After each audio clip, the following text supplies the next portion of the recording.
ಜಿಲ್ಲಾ ಪಂಚಾಯತ್, ತಾಲೂಕ್ ಪಂಚಾಯಿತಿ, ನಗರಸಭೆ, ಸಾರ್ವಜನಿಕ ಶಿಕ್ಷಣ ಇಲಾಖೆ ಚಿಕ್ಕಮಗಳೂರು ಇವರ ವತಿಯಿಂದ ನಗರದ ಸರ್ಕಾರಿ ಹಿರಿಯ ಪ್ರಾಥಮಿಕ ಶಾಲೆ ಹಿರೇಮಗಳೂರಿನಲ್ಲಿ ಹಮ್ಮಿಕೊಂಡಿದ್ದ ಮೊಟ್ಟೆ ವಿತರಣಾ ಕಾರ್ಯಕ್ರಮದ ಉದ್ಘಾಟನೆಯ ಕಾರ್ಯಕ್ರಮದಲ್ಲಿ ಮಾನ್ಯ ನಗರಸಭಾ ಅಧ್ಯಕ್ಷರಾದ ವರ್ಸಿದಿ ವೇಣುಗೋಪಾಲ್ ಅವರು ಭಾಗವಹಿಸಿದರು.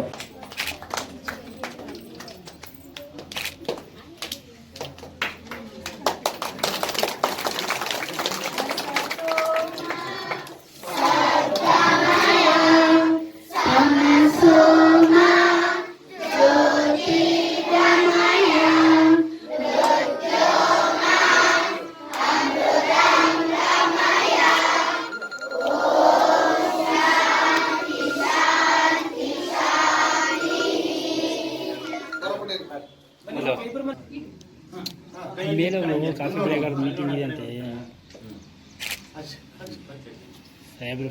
ಈ ಸಮಯದಲ್ಲಿ ಮಾತನಾಡಿದಂತ ಮಾನ್ಯ ಅಧ್ಯಕ್ಷರು, ಕೇಂದ್ರ ಮತ್ತು ರಾಜ್ಯ ಸರ್ಕಾರಗಳು ಶಿಕ್ಷಣಕ್ಕೆ ಮಹತ್ವ ನೀಡಿ ಶಿಕ್ಷಣದಿಂದ ರಾಷ್ಟ್ರ ಬದಲಾವಣೆಗೆ ಯೋಜನೆಯನ್ನು ರೂಪಿಸಿದೆ. ರಾಜ್ಯ ಸರ್ಕಾರ ಅಪೌಷ್ಟಿಕತೆ ನಿವಾರಣೆಗೆ ಮಕ್ಕಳಿಗೆ ಮೊಟ್ಟೆ ಹಾಗೂ ಬಾಳೆಹಣ್ಣು ವಿತರಣೆ ಕಾರ್ಯಕ್ರಮವನ್ನು ಕೈಗೊಂಡಿದೆ. ಇದರ ಸದುಪಯೋಗವನ್ನು ಮಕ್ಕಳು ಪಡೆದುಕೊಳ್ಳಬೇಕು. ರಾಜ್ಯ ಸರ್ಕಾರದ ಎಲ್ಲ ಸೌಲಭ್ಯಗಳು ಸಹ ಪ್ರತಿಯೊಂದು ಮಗುವಿಗೂ ತಲುಪಬೇಕು. ಇದರೊಂದಿಗೆ ಮಕ್ಕಳಿಗೆ ಸ್ವಚ್ಛತೆಯ ಬಗ್ಗೆ ಅರಿವು ಮೂಡಿಸಬೇಕು. ಹಾಗೆಯೇ ಪ್ಲಾಸ್ಟಿಕ್ ಮುಕ್ತ ನಗರಕ್ಕೆ ಚಿಕ್ಕಮಗಳೂರು ನಗರ ಜನತೆ ಸಂಪೂರ್ಣ ಸಹಕಾರ ನೀಡಬೇಕು ಎಂದು ತಿಳಿಸಿದರು.